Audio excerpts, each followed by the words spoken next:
Hello students, welcome to the channel of Vidhan classes. मैं Kewal sir और आप सभी को जय श्री कृष्ण। कैसे हैं आप सब लोग? एकदम मस्त। सो आज हम आपके लिए लेके आए हैं क्लास 10th मैथमेटिक्स का चैप्टर 13 है सरफेस एरिया एंड वॉल्यूम, उसका लेक्चर नंबर 6। सो आज के इस लेक्चर में हम कंटिन्यू करेंगे एक्सरसाइज 13.2 को। सो एक्सरसाइज 13.2 के जो क्वेश्चन 5 से लेके 8 तक के सवाल है उसको हम आज इस लेक्चर में सॉल्व करेंगे। लेक्चर नंबर 5 में हमने क्वेश्चन 1 से क्वेश्चन 4 तक के सवाल कर रखे हैं। अगर आपने वो नहीं देखे तो जाके वो पहले देख सकते हो आप। तो चलिए, आप अपनी स्क्रीन के ऊपर क्वेश्चन नंबर 5 देख सकते हैं, तो उसको सॉल्व करते हैं। तो question number 5, a vessel is in the form of an inverted cone. Its height is 8 centimeter and radius of top is which is open is 5 centimeter। यहाँ पे एक इन्वर्टेड कोन शेप दिया है।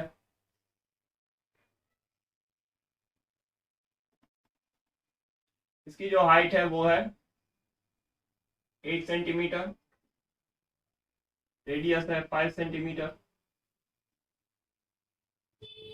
It is filled up the water up to brim, तो ऊपर तक पानी भरा है इसमें, इसको ब्रिम बोलते हैं। When lead shots, each of which a sphere of radius 0.5 centimeter are dropped into vessel, 1/4 of the water flows out। तो अगर इसमें आप ऐसे स्फेरिकल लीड शॉट्स डालोगे तो ये पानी ऊपर तक भरा है, तो यहाँ से कुछ पानी निकल के आएगा बाहर। तो ये जो पानी है it is 1/4 of water inside in vessel, लिख दो ऐसा। तो इसमें पूरा जितना पानी भरा उसका 1/4 पानी यहाँ पे गिर जाएगा अगर लीड शॉट्स आप डालोगे। तो यहाँ पे दो शेप्स दिए हैं, एक कोन दिया है और एक स्फीयर दिया है। तो कोन का जो डेटा है वो क्या है, हाइट 8 सेंटीमीटर और कैपिटल आर लिख दो 5 सेंटीमीटर। इसकी जो रेडियस है 0.5 सेंटीमीटर, तो ये होगा 5/10 1/2 सेंटीमीटर। तो इतना डेटा यहाँ पे दे रखा है। तो अभी मान लो कि हमने n number of lead shots यहाँ पे डाले। Let n number of lead shots dropped inside the vessel। तो होगा क्या, n into volume of lead shots, जितना लीड शॉट्स का टोटल वॉल्यूम होगा उतना पानी बाहर निकलेगा। तो that will be equal to 1/4 of volume of water in vessel. तो लीड शॉट्स का शेप कौन सा है, स्फीयर। तो n into volume of sphere is equal to 1/4 of, ये किस वेसल में, शेप कौन सा है वेसल का, कोन। तो 1/4 ऑफ वॉल्यूम ऑफ कोन। अभी डेटा सब्स्टिट्यूट कर दो। सो n into volume of sphere कितना होगा, 4/3 पाई आर क्यूब, ये होगा 1/4। और कोन का वॉल्यूम क्या होता है, 1/3 pi r square h. So 1/3 pi capital r square h. यहाँ पे पाई से पाई कैंसिल, 3 से 3 कैंसिल। तो n का फॉर्मूला बना, क्या बनेगा, r square h 4 4 16 r cube. So n is equal to r square कितना होगा, 5 into 5 h 8 16 1/2 into 1/2 into 1/, clear है। तो ये 2 2 2 और ये 8 और ये 16, सो 8 16 2 1 जा, ये होगा 4 जा।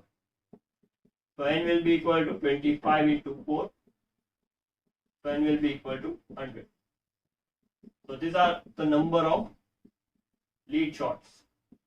जब हम 100 लीड शॉट्स इसके अंदर डालेंगे तब 1/4 ऑफ द वाटर जो है वो फ्लो आउट होगा। क्लियर है। तो जल्दी से इस सवाल का स्क्रीनशॉट ले लो, कॉपी में लिख लो, फिर क्वेश्चन 6 आगे देखते हैं। चलिए, तो अभी आगे क्वेश्चन 6 देखते हैं। A solid iron pole consists of a cylinder of height 220 centimeter and base diameter 24. तो यहाँ पे एक सिलेंडर दिया है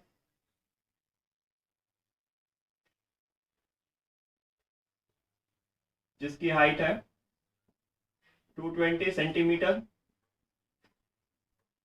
और बेस डायमीटर बताया है 24 centimeter, which is surmounted by another cylinder of height 60 centimeter and radius 8. इसके ऊपर भी एक सिलेंडर है.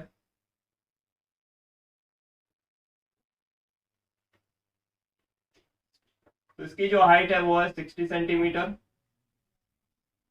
और एक्सिस बना दो यहाँ पे, और इसकी जो रेडियस है वो दी रख 8 centimetre. Okay. Find the mass of pole given that 1 centimeter cube has approximately 8 gram. Pi is equal to 3.14. So pi हमें कंसिडर करना है 3.14. चलिए, तो अभी पहले तो इसका वॉल्यूम निकालना पड़ेगा. तो पहले ले लेते हैं टॉप सिलेंडर, फिर लिखते हैं बॉटम सिलेंडर. तो टॉप सिलेंडर कौन सा है? ऊपर वाला. तो इसके लिए लिख दो R1 is equal to 8 centimetre, H1 is equal to 60 centimetre. Bottom के लिए R2 is equal to that will be 24/2, तो वो होगा 12 सेंटीमीटर और H2 होगा 220 सेंटीमीटर. तो ये हो गया टॉप और बॉटम की बात. यहाँ पे हमें फाइंड करना है total volume. So total volume of pole is equal to volume of top cylinder plus volume of bottom cylinder. तो टॉप सिलेंडर का वॉल्यूम क्या होगा? पाई R1 square H1 plus pi R2 square H2. तो इसमें से पाई बाहर ले लो, तो R1 square H1 plus R2 square H2. अभी वैल्यूज को सब्स्टिट्यूट कर दो. सो R1 स्क्वायर, तो ये होगा 64 into H1 that is 60 plus R2 square, तो ये होगा 144 इंटू H2 यानी 220.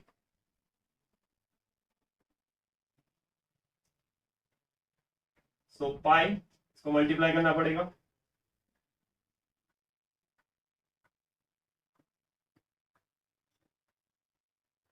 तो ये होगा 3840 प्लस 144 इंटू 22,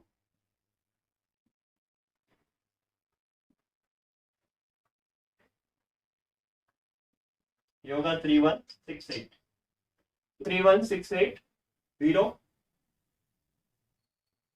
तो अब इस दोनों का ऐड कर दो.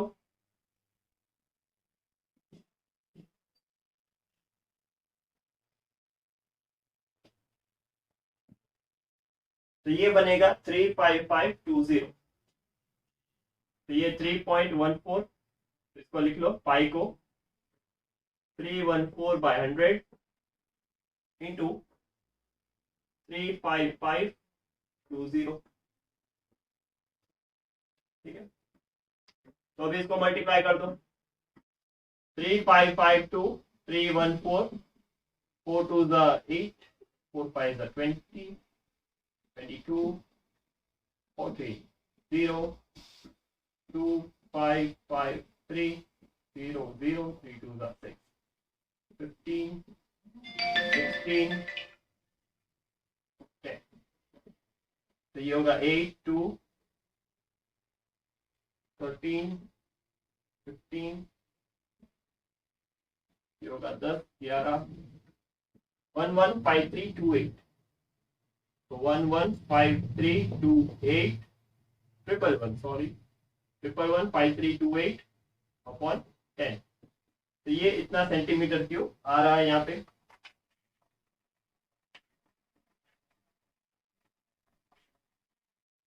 फिर आगे बोला है इसमें रेट, तो 1 सेंटीमीटर क्यूब का रेट है वो sorry yes 8 gram rupees 8, 1 centimetre cube, तो 8 gram, find the mass of the pole. तो हमें टोटल मास फाइंड करना है, यहाँ पे रेट की बात नहीं मास की बात की है। तो उसका 8 रुपीज है, तो इसका कितना होगा 111538 बाई 10 सेंटीमीटर क्यूब, उसका कितना रेट होगा। So total mass that is 8 into 111538 by 10, multiply करते हैं इसको, तो 111538 into 8, so 8 8s are 64, 8 2s are 16, 22, 8 3s are 24 and 6, 8 5s are 42,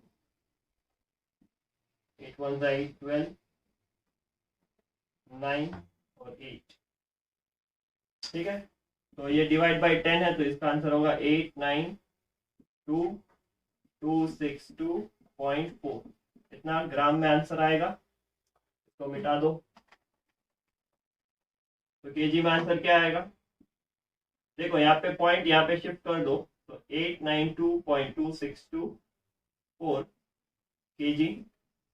तो ये है total mass of the pole. Clear है? सो जल्दी से इसका स्क्रीनशॉट ले लो, फिर क्वेश्चन 7 आगे देखते हैं।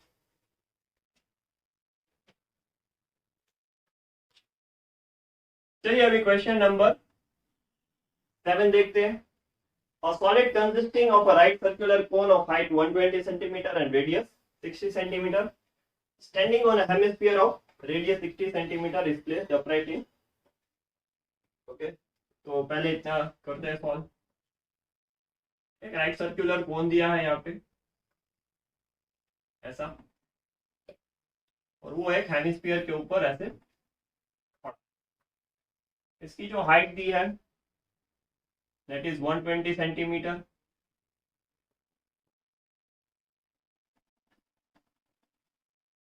और रेडियस दी है 60 सेंटीमीटर।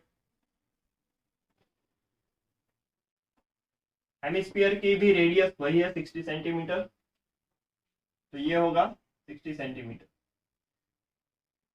ये पूरा system is placed upright in a right circular cylinder full of water such that it touches the bottom. Find the volume of water left in the cylinder if cylinder radius of cylinder is 60 centimeter and height is 180. So जो cylinder है उसकी height 180 है, तो cylinder इतना है पूरा।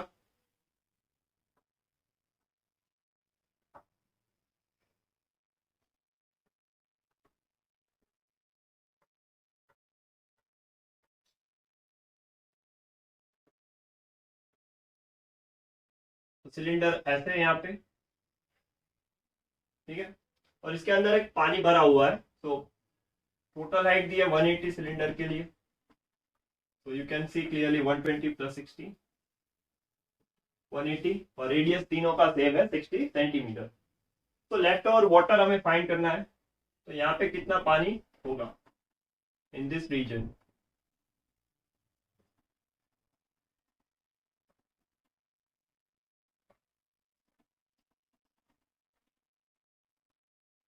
यहाँ पे कितना पानी है, ठीक है। तो करना क्या होगा, पहले तो डेटा लिख लो।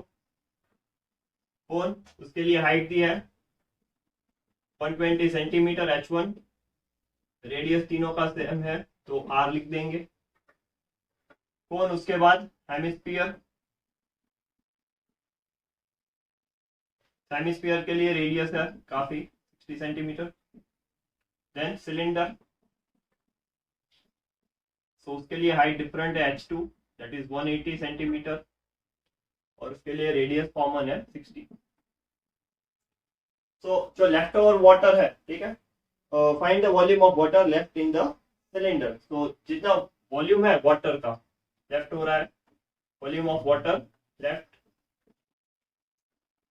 उसके लिए फॉर्मूला क्या बनेगा, वॉल्यूम ऑफ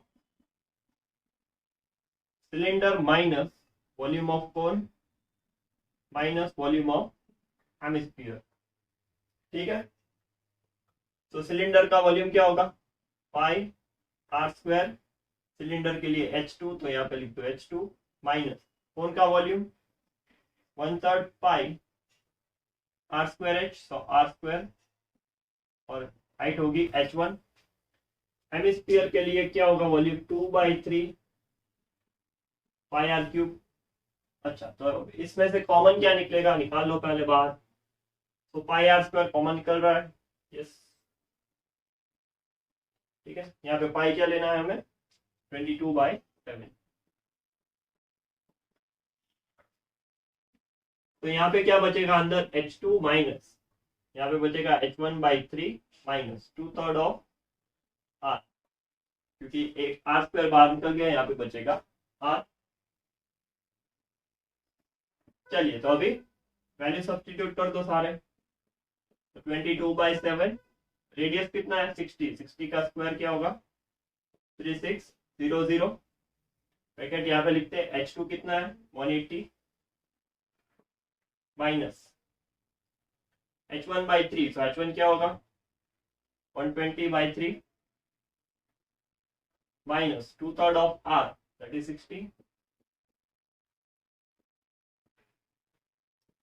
So 22/7 ये होगा 3600, 180 माइनस 40 माइनस 40, so ये होगा 100।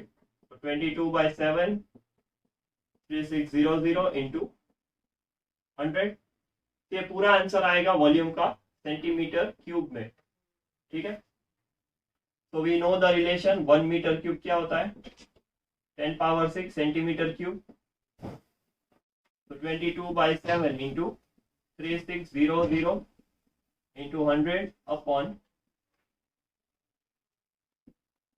6 जीरो यहाँ पे, तो ये आंसर बन जाएगा मीटर क्यूब में। तो जितना कैंसिल हो रहा है उसको कैंसिल कर दो पहले। ठीक है, तो 36 इंटू 22 उसको मल्टीप्लाई कर दो, 36 और 22,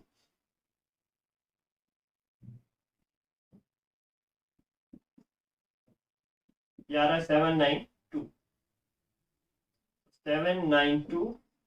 7 यहाँ पे 100। तो नाउ 792 को 7 से डिवाइड कर दो, तो ये होगा 7 11 77, 2 2, फिर 7 3 21। ओके, तो यहाँ पे बचेगा 1 0.17304। ठीक है, तो 113.14 ये आ रहा है 113.14 डिवाइड बाई 100, इसको निकाल दो, तो ये बन जाएगा 1.1314 मीटर क्यूब। ठीक है, तो this will be a final answer, कितना पानी यहाँ पे लेफ्ट हो रहा है। ठीक है, तो जल्दी से इसका स्क्रीनशॉट ले लो, फिर आगे क्वेश्चन एक सॉल्व करते हैं।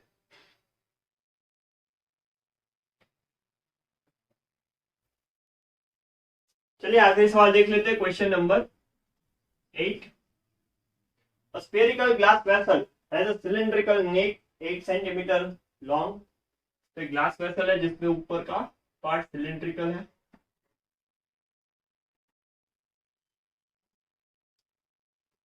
And 2 centimetre in diameter. तो इसकी जो लेंथ है वो दी है 8 सेंटीमीटर, और ये डायमीटर दिया है 2 centimetre. The diameter of the spherical part is 8.5 centimetre. तो नीचे एक स्फेरिकल पार्ट है,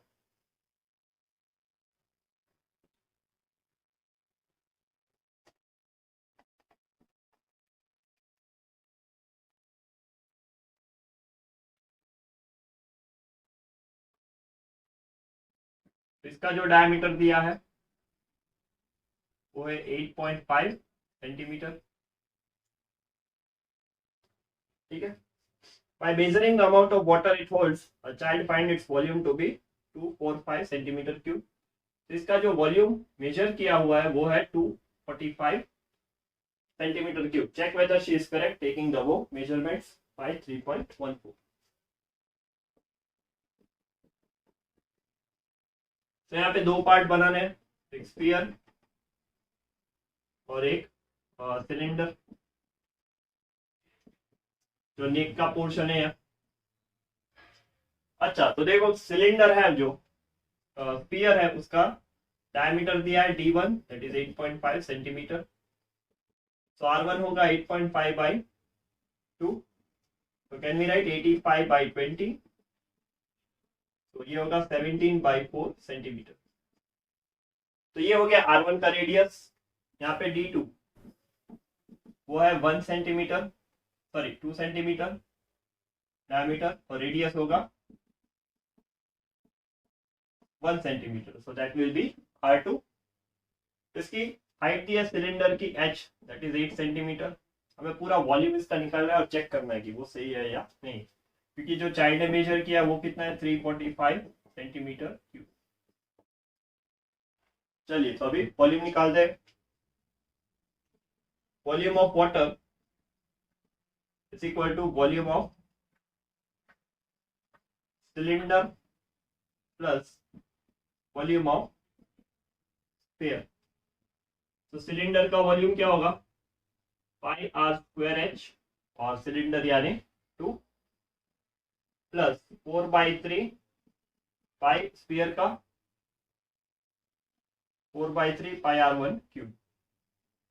तो पाई बाहर निकाल लो कॉमन. तो ये बचेगा r2 स्क्वायर इंटू एच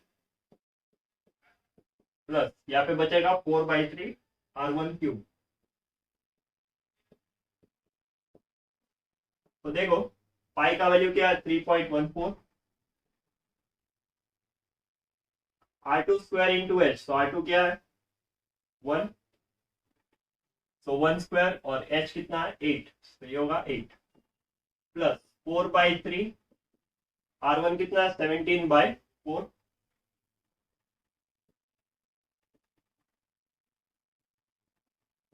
या 4 से 4 कैंसिल. देखो इस सवाल में 17 17 17 किसी से कैंसिल नहीं होंगे, तो ये सवाल थोड़ा मुश्किल बनेगा. 314 कैलकुलेटिव पार्ट में 8, ये होगा 17 इंटू 17 इंटू 17, ये 4 3 नीचे आएगा 48. तो इसको सॉल्व करना है अभी. चलिए करते हैं. 17 17 289, तो 289 इंटू 17, तो 7 9 63, 10 8 56 और 6 62, 14 और 20. ये होगा 4913. ठीक है, ये कितना आ रहा है, इसका मल्टीप्लिकेशन 4913. तो ये होगा 3.14 8 प्लस 4913 अपॉन 48. इसको डिवाइड कर दो 4913 डिवाइड बाय 48. तो 3 डिजिट्स ले लो एक साथ, 10 से खत्म हो जाएगा बात. तो यहाँ पे बचेगा 11 और ये 3. ठीक है, तो अभी 48 है, क्लोज टू 50 मान लो, तो 2 से जाएगा ये, दैट विल बी 96. तो 4 और 17, यहाँ पे 0 ले लो, यहाँ पे डेसिमल आ जाएगा. अगेन 50 मान लो, तो 3 से जाएगा. क्लियर है, तो ये होगा 144. बढ़िया. चलिए, तो 6 और 20, तो 26 या 0, अभी 5 से जाएगा ये. सो 102.35 3.18, 8 प्लस 102.35,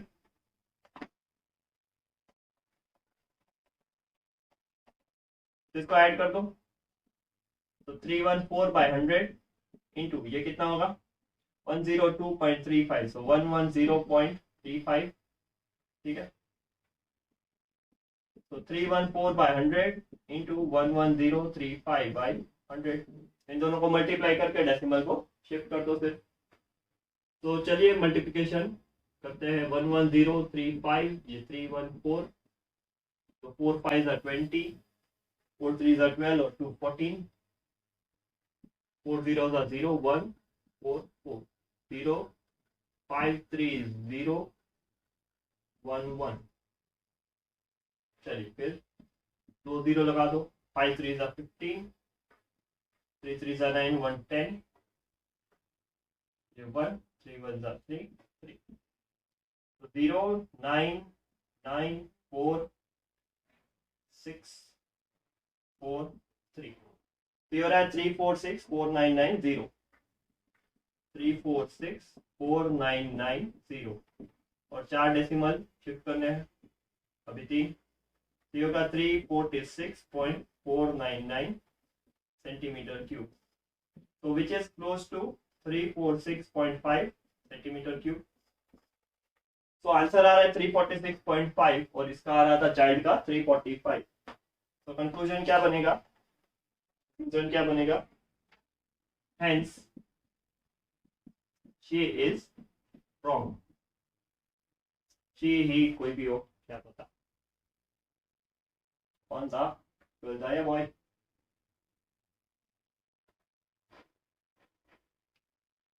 शी इज करेक्ट। तो शी लिखा है तो शी लिखते, तो शी इज करेक्ट या फिर रॉन्ग या इनकरेक्ट। चलिए बढ़िया है। तो जल्दी से इसका स्क्रीनशॉट ले लो, कॉपी कर लो नोटबुक में। यहाँ पे 100 ले लिया स्क्रीनशॉट। तो अभी हमने इस लेक्चर में क्वेश्चन 5 से क्वेश्चन 8 तक के सारे सवाल को खत्म किया। तो ऐसे ही बने रहिए। नेक्स्ट अभी लेक्चर जो होगा उसमें हम कन्वर्जन ऑफ शेप का कंसेप्ट पढ़ेंगे। तो तब तक पढ़ाई करते रहो, आगे बढ़ते रहो। All the best.